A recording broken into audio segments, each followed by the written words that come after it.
Welcome. It's back with the Dad Podcast. It's another special edition, and this one right here brought two special guests on, and one special because she's only in high school and she's doing a GoFundMe that's unbelievable. It's for an unbelievable cause, and I say it all the time. I started the podcast, and in March I wanted to bring on incredible women doing incredible things, and this one right here just blows me away.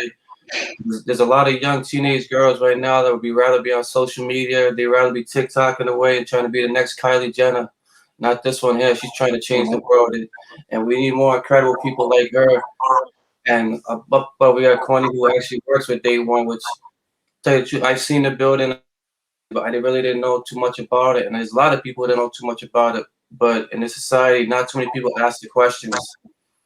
And now that we have a platform, I wanted to use that platform to get some of those questions answered. And this is what this is all about. So, ladies, welcome. Thank you so much. The first, Sarah, again, you doing this GoFundMe is unbelievable. Where did the idea even come from?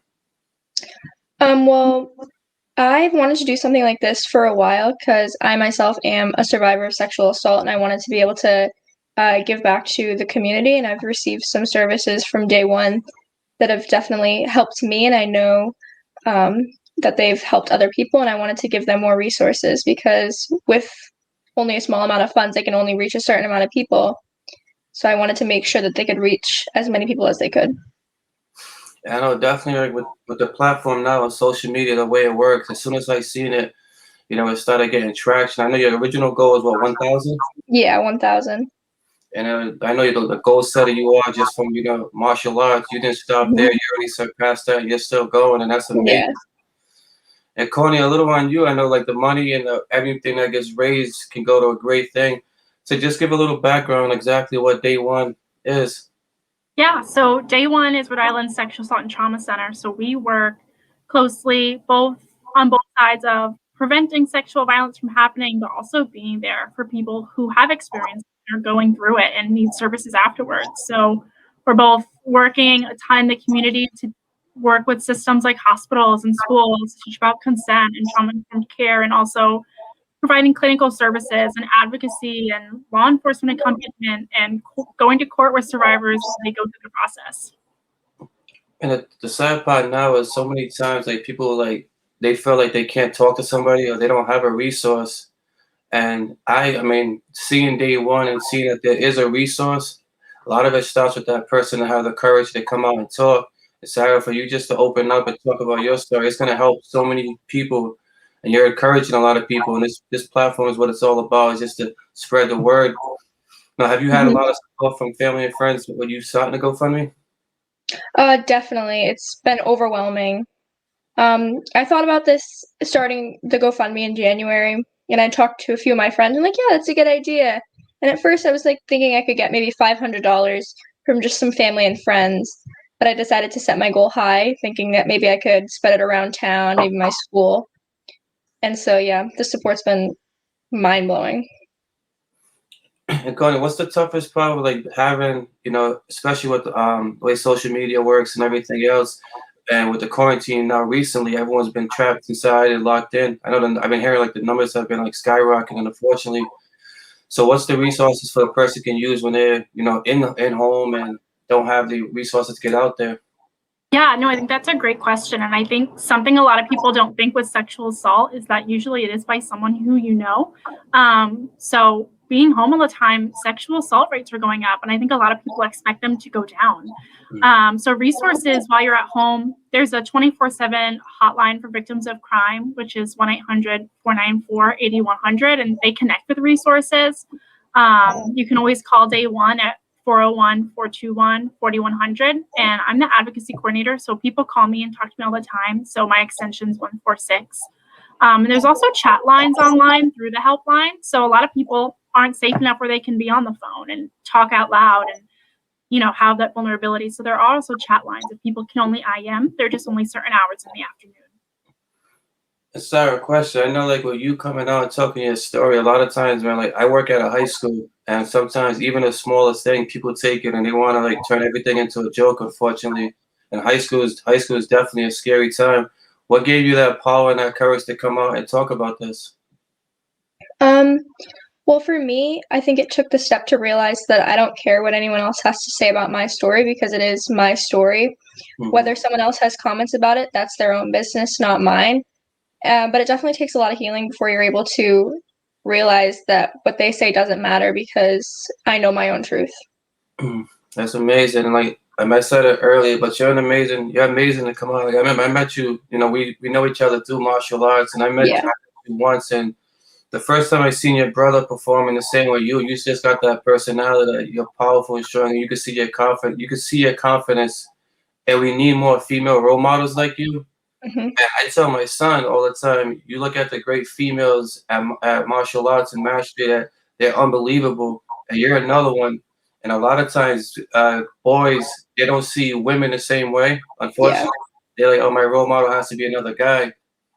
So for you personally, being so young, who was your role model? Who gave you that inspiration to be that strong? For me personally, I think it's definitely my mom. I've seen her go through so much in her life, and we've gone through so much together. From her being a single mom of twins to then getting remarried and having another son, I've just seen her battle all these obstacles and being able to go through them with a positive mindset. Um, and she's definitely inspired me to not let anything get me down. And she's also a therapist, and so she's clinically trained, which I think has helped us all a lot. Definitely, Courtney. I know for working there, it's got to be so tough, like, especially with the with high school.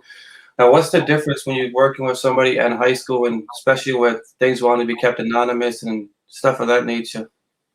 Yeah, so in Rhode Island, we are once you turn 18, you're a mandated reporter, which means that if someone under the age of 18 discloses abuse or neglect to you, you do have to report that. So I think that's a huge obstacle when people who are in high school are coming to you and they need someone to talk to, but there are these boundaries if they're not ready to have a legal investigation or they're going to be looked at a different way. So I think that's a huge barrier that some people have no idea exists until they're on the phone with. I know before I talk to anyone, I always let them know where my confidentiality ends. And that's a shock to some people and a real barrier for people in that age group. And another sad thing too, I was actually talking about this on previous, that a lot of men think that they can tell a women what's right or what they can say or what they can do. And especially right now, there's a sports case where there's an athlete with like 20-something sexual assault cases pending on his name. And a lot of people are saying that these girls are making a story up or they're out to get money. So for both of you, is like, what's your views when that everyone wants to say that women are just out for attention or the women are just trying to, get money? And so then you have women who are afraid to come out and tell their story.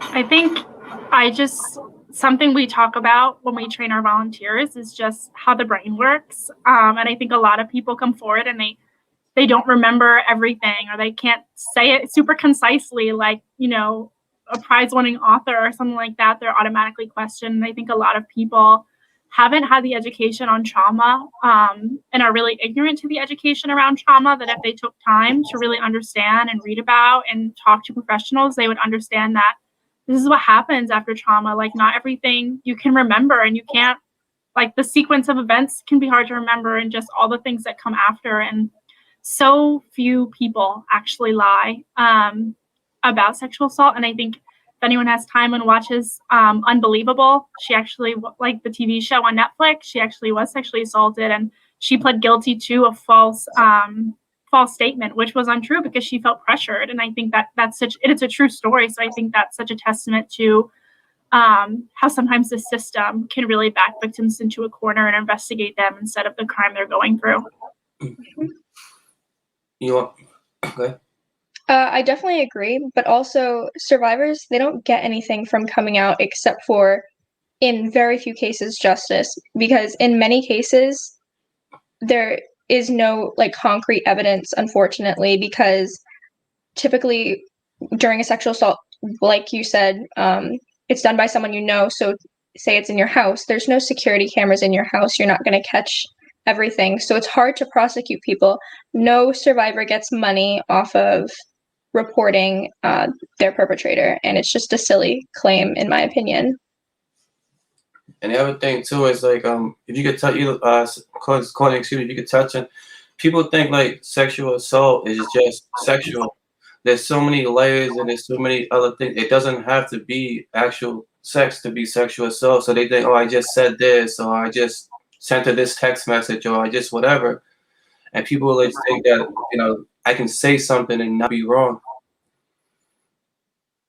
Yeah, so when we talk about the term like sexual violence, we view it as this huge umbrella term, and so many different things fall under it, including sexual assault. But that sexual violence is also sexual harassment, sending unwanted photos. Sexual assault isn't just penetrative assault; it can also be groping, which I think a lot of people overlook and treat that it's not just as traumatic. So I think it's important that, any act that is making you uncomfortable in some way or someone crossing your boundaries is not okay, even if it's not sexual assault. And Sarah, I know like they'll keep bringing up the GoFundMe's posted. We're gonna post a link too. And I know like you say you work directly with GoFundMe. Is there anything you guys have planned up after this? I don't know if you can touch on the corner. Is there anything planned up coming up? Because I know I didn't realize that's another thing. I didn't even realize that April is Sexual Awareness Month. Yeah. It's a great thing, and that's something that you brought that to my attention. You probably brought that to a lot of people's attention, which is sad that pet day gets glorified, or day gets glorified. And I love pets and I love hamburgers, but like something as big as sexual assault, no one even talks about it. Like, I don't even. Is that the blue ribbon? Is that what the ribbon? Yeah, that's my blue ribbon with my blue nail polish. That's totally chipping. But So is there anything planned or lined up? yeah, so Day One's actually having a 5K. We do it every year. Obviously, with COVID, it's a little different. So you can sign up at Day One, the word one, 5K .org, and it costs $30. You just throughout the month of April, you go run anywhere, anytime, and just record your time. You get a medal in the mail. And the money goes to helping survivors. And, we're super active on social media too, just raising awareness and posting videos and trying to engage with the community, because that's really so important as we're talking about raising awareness and just people being aware that we even exist and we're a resource. And now, do you have anything lined up, Sarah? So in order to keep getting the word out, I know I'm speaking at the Cumberland School Committee meeting in a few weeks, and there's going to be an article in the Valley Breeze coming out on Thursday. And some of the local schools in my town are doing dress down days, so the teachers are dressing down and paying, I think, $5, and the money goes directly to Day One. And I know, when I started this podcast, I had Lindsay Leduc on from Studio 10, and then Melissa from Get Up crew from Hot 96.9. And I already mentioned that you're coming on, so they're going to be posted on theirs too. So Thank you. Definitely, as many people we can get it out there. I don't know about a 5K. I haven't ran in a long time. It's okay. I signed up. I don't know if I'll actually be running, but I'll totally be posting a picture of my medal to show off. But it's the donation of $30 that counts. You won't catch me running a 5K, I promise. So Sarah, you doing the 5K? Yes, I am. All right. You gonna get your brother out there too? Hopefully. The more the better. The more the better. Yeah. And that's like the stigma too. It's like a lot of times people they say they want to help, but they like, oh, I don't know how I can, or I don't know where to go. And that's why like social media can be good and bad. But the one great thing about social media is all you need is that one person to post, and now the awareness is brought out there. Yep. But if both of you guys can touch, social media in this way is great because we're doing what we're doing right now. But there's so many negative aspects to social media and internet in general, especially for the high school age. If you'd mind touching on that. Yeah, I think through our work, obviously perpetration really follows over social media. There's still ways to create sexual violence through social media, through chats, through pictures. Just think of Snapchat. You open a picture and it disappears in 10 seconds. Obviously it's going to be used the wrong way in some means. There's always going to be people who take something and make something bad out of something good. So it's something we constantly have to be aware of and on top of understanding how this works so that we can help survivors who are experiencing sexual violence through social media. For you, Sarah? I definitely agree that social media is a blessing and a curse, because it's definitely helped for this GoFundMe to be spread, because if one person shares it onto their page and then somebody who I don't even know shares it and then maybe someone will donate, it just kind of gets it around and it's turned into like a big spiral where people who I don't even know are sharing it, contacting me, donating. It's definitely a blessing, but I can understand how that does lead to an increase in sexual assaults and sexual violence. Yeah, like even like me being the coach, we actually had the news coverage because we had the first female kicker Yeah. in our school history, and she came over and then like she was saying, oh, she just wants to be one of the guys, so she didn't see herself as somebody different. She just wants to play the sport, and it's sad that like so many times like people think that females do stuff for attention, or if a guy was doing the same thing, it just gets brushed under. So like working at day one, it's gotta be like a lot of pressure when like the thought of like females looking for attention, females this, females that, and men just think. I keep saying, but men think they should have the voice for the female. And Sarah, what you're doing is incredible because you're speaking out and you're telling every guy and you're telling girls your age and every age that you're not gonna have my voice and you're not gonna be quiet, and that's what we need. And Courtney, on your level, what do you help to tell that girl that she has that voice and she's not just gonna be kept quiet? Yeah, no, and I think it's so important to speak up. But I think Sarah, you said it so well. Like there's a lot of work that needs to be done first, and I think it's knowing when speaking up is the right time for you. And not everyone is going to be ready to shout their story from the rooftops or ever ready, and that's okay. Everyone has a different path, and it's really, I always tell like all our advocates, the survivors in the driver's seat. Let them choose. Whatever they choose is best for them. They know themselves the best, and I think it's also important that we highlight the fact that men can also be sexually assaulted, and a lot of times they speak up, and there's this weird false stigma that men can't be sexually assaulted, which we know is false, and making sure that they know that there's also supports for them at day one and a lot of different places if they speak up as well. Mm. And I know Day One also has ties to the LGBT community also, and that's another way. That's a whole nother way group of people that they feel like there's no resource. And when people think Day One, they think it's solely for women, but it's a resource for everybody.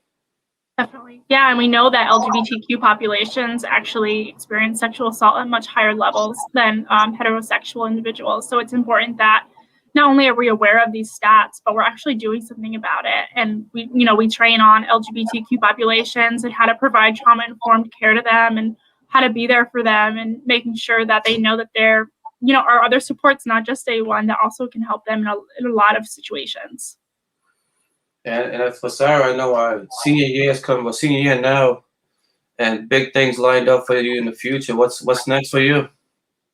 In the fall, I'm gonna attend Quinnipiac as a biomedical science major, Okay. and hopefully then attend med school.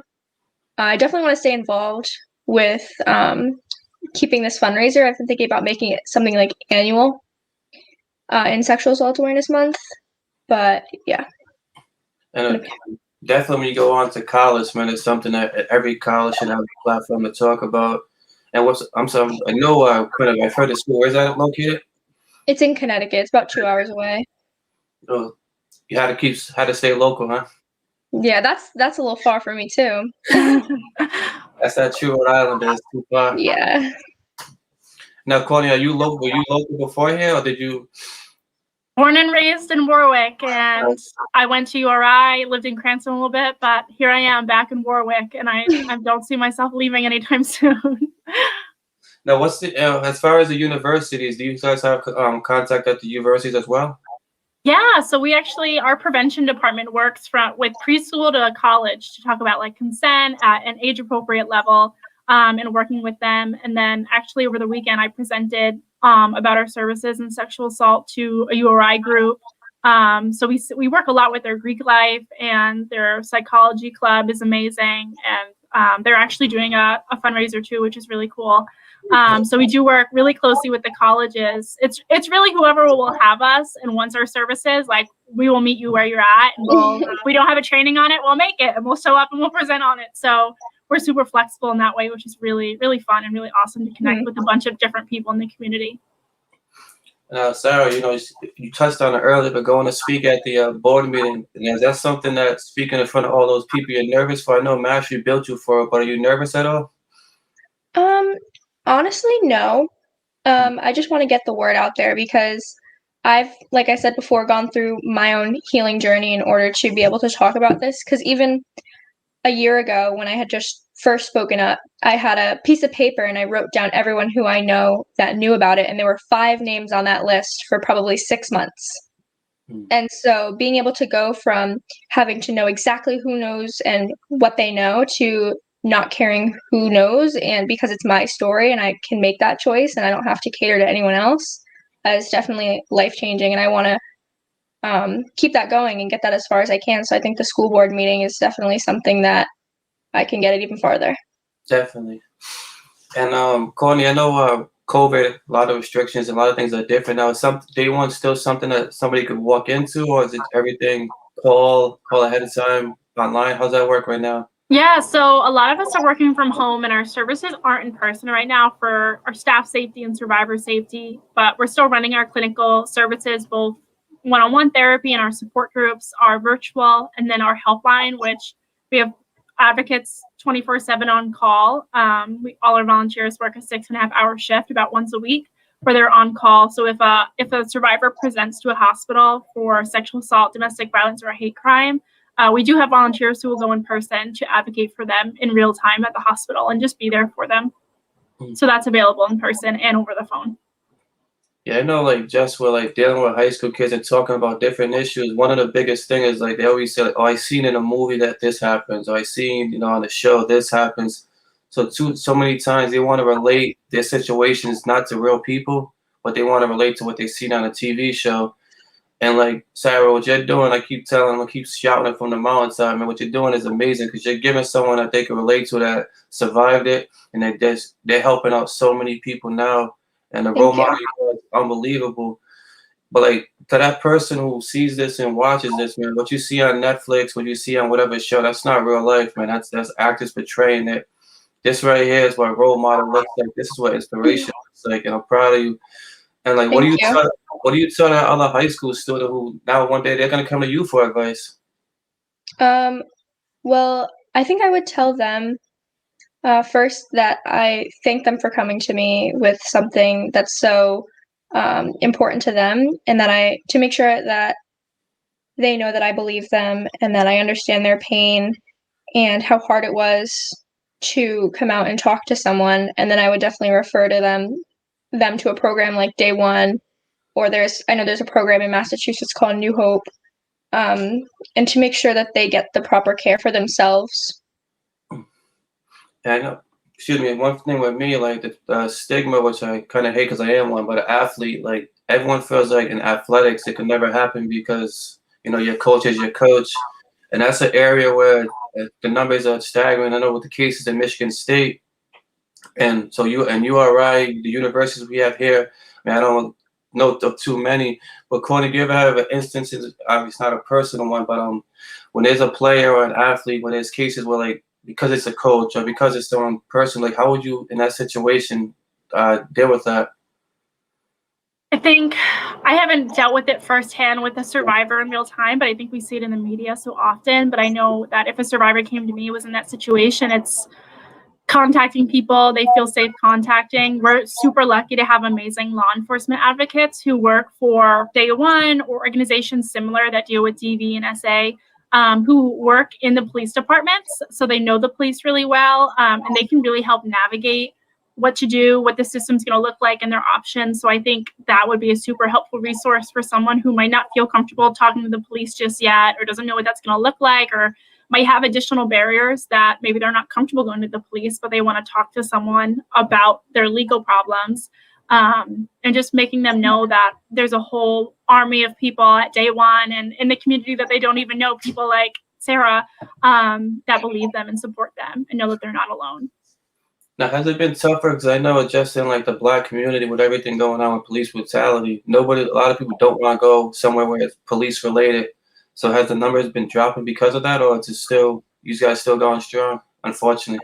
Yeah, so the numbers have definitely dropped overall. Like on our helpline, the go outs where volunteers are called, it's this roller coaster ride of we have a really busy month or a really slow month depending on COVID. And I think there's so many things going on in the world that we can't really pinpoint it to one social issue because there's so many right now, sadly.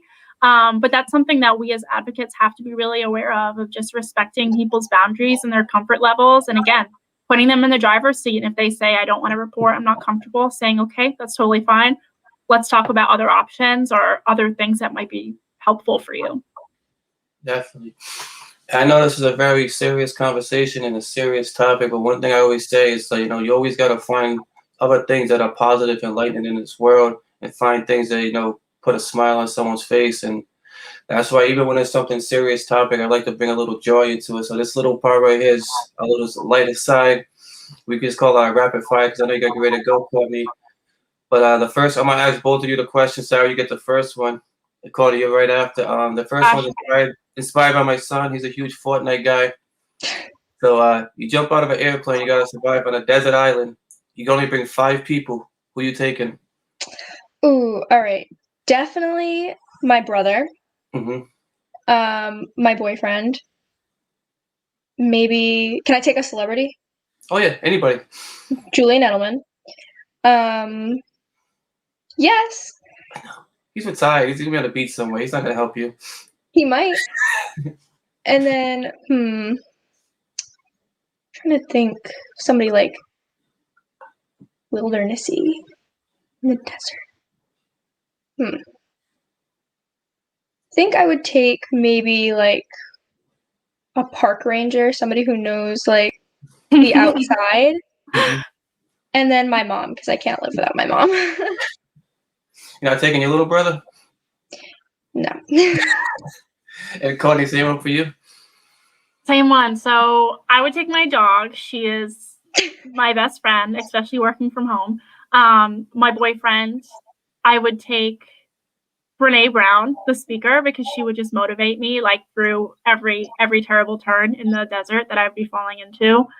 And then I would want to take like a couple survivalists like Sarah, but I don't know any because I never watched those shows. But I would slave 2 slots for them once I know who they are. Perfect. And Courtney, you go first on this one. You're all done. You get to go home, have any meal you want from anywhere. What are you having? I can have any meal from anywhere. I would have the short rib and gnocchi from Bezos in East Greenwich because it's the best thing I've ever had. And that's what me and my boyfriend get whenever we do a date night because it is absolutely amazing every single time. Cool. And Sarah?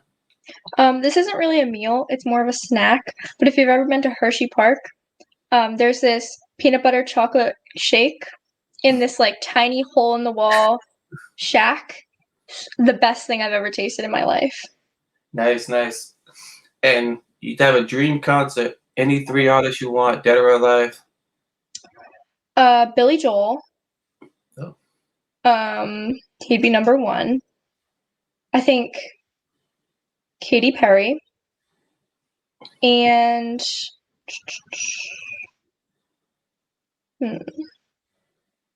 Journey. Those are good. That was a good 3. Wow, that was really strong. I'm like intimidated to answer this. Taylor Swift, because I am that girl and she's just amazing. Like, let's be real. Harry Styles, because he seems amazing, and Alec Benjamin. Okay. And finally, these guys are both local and die-hard Rhode Islanders, so you can't say Rhode Island on this one. If you could vacation anywhere in the world, where are you going? I went to Germany once and it was really amazing during Christmas time. So I think I would go to Germany or like somewhere in Europe during Christmas time. I would definitely either go to the Caribbean. I've been there 2 times, or to Austria because that's where my family's from. Nice. I'm actually speaking at a middle school on Thursday because I tell people all the time my grandma was actually a Holocaust survivor.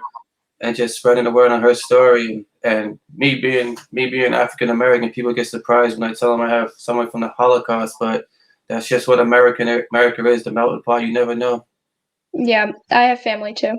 And finally, for both of you, if I let you go first, Sarah, I know I keep saying it because you're amazing. You're a role model, you're inspiration, and there's a lot of young boys and girls from Mash who look up to you and salute you. Now you're gonna have a lot of young people all over the world who are looking up to you. And they're going to come to you for advice and they come to you for inspiration. What do you tell that young girl just about not even about your story, but just about looking for inspiration on life and something positive you tell that girl going forward. To not let anyone hurt your dreams because they're your dreams, no one else's. No one knows your path, and it's important to stay true to yourself and not to let men intimidate you because even now people think that like men are so much stronger than women. But we're seeing we have like a woman president, and there are women in just so many more leadership roles, and it's important to increase that as well. So just to not let anything stop you, and to make sure that you know that you're just as good and just as strong as men. I definitely seen you on the mat. You're definitely stronger than a lot of them, so you keep going. And Courtney, for you, same thing? Yeah, I think I would. I think what Sarah said was so great. And I think going off that, like, live your truth and claim it. Like, don't let figure out your truth and, like, don't back down. Don't let anyone question it because people will, as we know, but just never back down and claim your truth. Thank you both. And finally, one more time, you want to tell them the numbers and the resources for day one? So day one's number is 401-421-4100. And our advocacy line, you'll reach me, is extension 146. And then the 24/7 helpline that will be available 24/7 when day one's closed is 1-800-494-8100. And Sarah, I know the link's posted below. Anywhere they can, you said where the article's gonna be posted again? It's gonna be in the Valley Breeze on Thursday. On Thursday, perfect. Yeah. And where else can they find your information for the GoFundMe? They can find it on my Facebook. All right, perfect. Anything you want to say before we go? Either one of you? Thank you for having me. I really appreciate it. Definitely. Look out for it'll be on Facebook, YouTube, in probably about 20 minutes. I'm putting it right up there so we can get out there as fast as possible, and it'll be on Spotify soon. Thank you guys again. Keep it going, and I'll run the 5K just for you, Sarah. Good. Yay, we'll all do it. We'll all run the 5K. All right, thank you. Bye, thank you. Bye.